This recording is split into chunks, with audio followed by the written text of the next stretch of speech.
নমস্কার বন্ধুরা, পূর্ণিমা মুম্বাই লাইফস্টাইলে সবাইকে স্বাগত।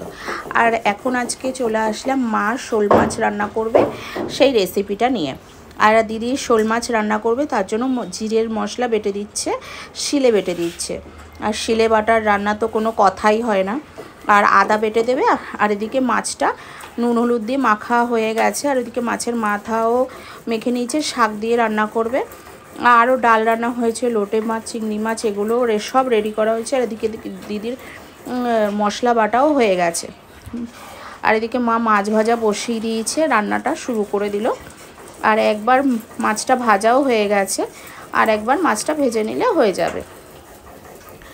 আর মা ডুমডুম করে আলুগুলো কেটে নিয়েছে, মাংসের মতন সুন্দর করে রান্না করবে। আর এদিকে মা ফোড়ন দিয়ে দিল, জিরে ফোড়ন আর শুকনো লঙ্কা ফোড়ন। আর মায়ের হাতের এই শোল মাছের রান্নার কোনো কথাই হবে না, খুব সুন্দর হয়। আর মায়ের মতন তো আর আমরা রান্না করতে পারি না, আর কখনো করতে পারবো না। মার রান্না মার মতনই হয়। আর এদিকে মা ফোড়ন দিয়ে পেঁয়াজটা দিয়ে দিল, পেঁয়াজটা ভাজা ভাজা করে নেবে। পেঁয়াজটা একটু হালকা ব্রাউন কালার হয়ে গেলে মা এখন আলুটা ঢেলে দিল। আলুটা সুন্দর করে ভেজে নেবে। তারপরে একটু লাল লাল করে আলুটা ভেজে নিয়ে মা তারপরে মশলাটা দিয়ে দেবে, যে দিদি যেই মশলাটা বেটে রেখেছে।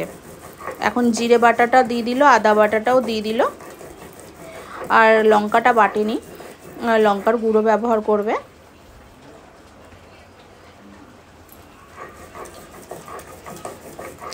আর মায়ের এই শোল মাছ রান্নার কোনো কথাই হবে না, খুব সুন্দর হয়, খুব টেস্টি হয়। তারপরে আবার শিলে বাটার রান্না তো মানে খুব সুন্দর। আমরা বেশিরভাগ মিক্সচারে, আমি তো শিলে বেটে কখনো রান্না করিই নি, সবসময় মিক্সচারে বেটেই রান্নাটা করা হয়।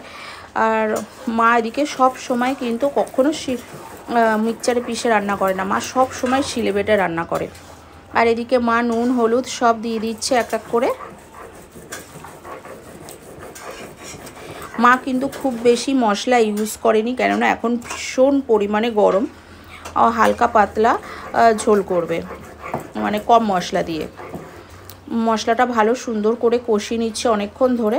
তারপরে জল দিয়ে দিয়েছে মা। জল দিয়ে দেওয়ার পরে মা কতগুলো কাঁচা লঙ্কা দিয়ে দিয়েছে মাছের ঝোলের মধ্যে। যার লাগবে সে নিয়ে খেয়ে নেবে, ডলে খেয়ে নেবে। আর মায়ের হাতের এখন এই রান্নাটা কমপ্লিট হয়ে গেছে। মায়ের হাতের এই শোল মাছ রান্নাটা যদি তোমাদেরকে ভালো লেগে থাকে, প্লিজ লাইক করুন, শেয়ার করুন আর সাবস্ক্রাইব করে দেবেন। Tata, bye bye.